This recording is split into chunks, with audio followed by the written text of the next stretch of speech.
Kailangan nilang maging matatag tulad ni Johan Opa. para hindi ito maging multo sa buhay nila.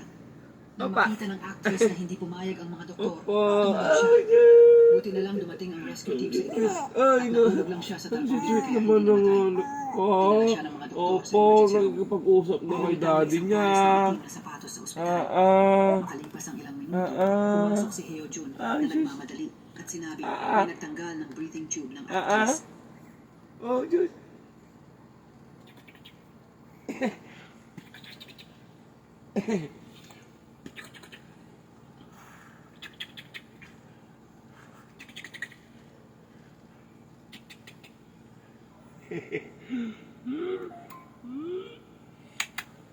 Bait naman ng anak ko na ta. Opo, nakipag-usap ka na kay daddy.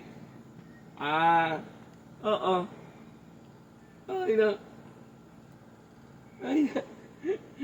Ay na. Ay na. Kiss daddy. Kiss. Kiss daddy. Kiss daddy. Ay, sus. Ano, barf? Babarf ka na?